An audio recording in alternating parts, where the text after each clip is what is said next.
Hey, welcome back to Everyday Jesus. My name is Derek. Thank you for joining me today. Just the other day, I was driving with my wife in the car, and honestly, right now, I don't remember what we were talking about, but I was making a point that I've been thinking a lot about lately in a lot of different realms, a lot of different areas, and it was the thought that so often it's easier, and we get really caught up in thinking about what nots, what not to do, what not to say, what not to think, how not to act, right?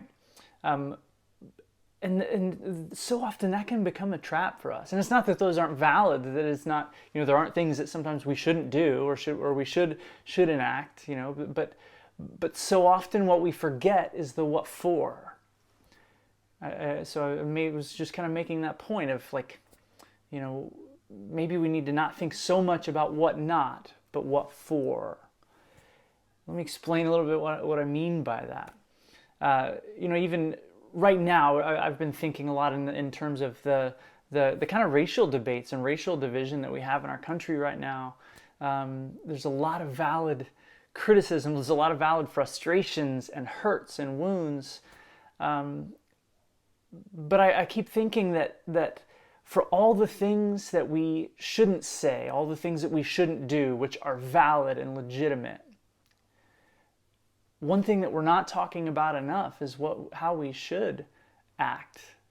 Right? I wrote just a little comment or a blurb that I put on Facebook a little while ago, just saying that Jesus doesn't call me to not be offensive. He doesn't tell me to not use offensive language and just be really really passive and unoffensive. What he does call me to do is to love my neighbors as myself. And that's an aggressive action, so to speak. It's a positive, proactive thing, loving my neighbor. Sometimes it means not doing things that are hurtful, of course. But what Jesus really calls us to is to action and to outward love. And so as I think about following Jesus, and again, this is in so many areas, but I want to think more about not just what should I not do. Even for me growing up in church, there was a lot of, you don't drink, you don't smoke, you don't go to movies, you don't play cards, you don't do all these things. And for many of us, for many of my generation, I think I saw a lot of my friends fall away, stop going to church, because I think largely because we didn't have a vision for what it actually looked like to be Christ-like. We didn't have a vision for why we abstained from all these things. And some of them, again, some of these things that we'd stay away from might be good or healthy, but it's not the point. What we don't do is not the point in following Jesus. When he tells us things to abstain from or things to be careful of or to cut off, these are things that inhibit us from the positive vision that he has for us. As we see the character and the example of Jesus, we see the positive vision for what he wants for us to be. He wants for us to be transformative people in our neighborhoods, our communities, and in our families. He wants us to be positive, aggressive people of love and mercy and transformation wherever we go. And if we want to see, again, what that looks like, we look at Jesus and follow his example.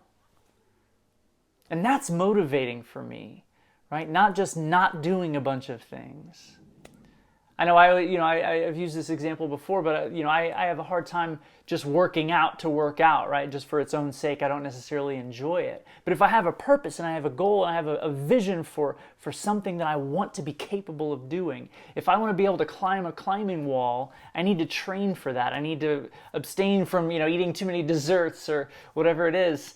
My vision for what I want to become, for what I want to be able to do, have the capacity for, that sets my benchmarks for what I don't do, for what I do, right?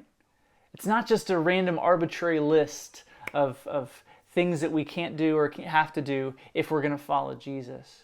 Jesus has a positive vision for us. He wants us to be his kingdom people that look like him and act like him and are doing the works that he did in the world. He tells us at one point, you guys are going to do greater things than I have done here. That's an amazing statement, and I don't fully get it. I don't fully understand what he meant. But he clearly has a picture of his people following him in ways that are outward and aggressive and motivate them to do and not do whatever it is that it takes to accomplish the mission, accomplish the goal, to accomplish the being of the people of God. I mean, that's exciting to me. And it brings a whole new light to how I order my life, what I think about, how I what I decide to do or not do. Right? So if you find yourself struggling, if you're following Jesus and you find yourself struggling with certain behaviors or things that you know you should do but you don't know you don't, whatever it is, ask yourself, do I have a positive vision for who I want to become as a follower of Jesus? Do I have a positive vision of the calling that he's given me, the specific roles that he's given me to fulfill in my sphere? Sometimes we don't have that. It's hard to have that. It doesn't always come naturally. Some people, it seems like it comes and they've got it and they fulfill it. But some of us really struggle with that.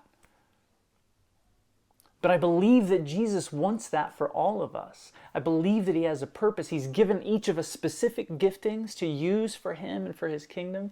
He's given us specific areas of influence to use for his kingdom transformation in small ways and in big.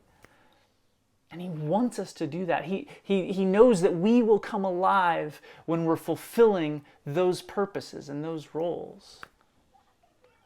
And as long as we neglect them or don't pursue them, we'll struggle with these feelings of lifelessness and purposelessness, and sometimes depression and anxiety and all of these things. Because if we don't know our mission, we don't know our purpose, we don't know our what for, what are we supposed to do? What's the point in doing the why nots and doing the what nots? Right? What's the point in all of that?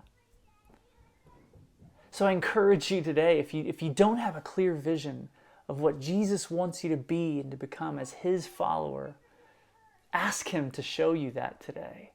And it probably won't be a one-day kind of, beam from heaven kind of thing. Maybe it will. Pray for that. But it might be a season of asking the Lord to open your eyes to what's around you. Opening your eyes to who's around you, as well as the gifts that he's given you.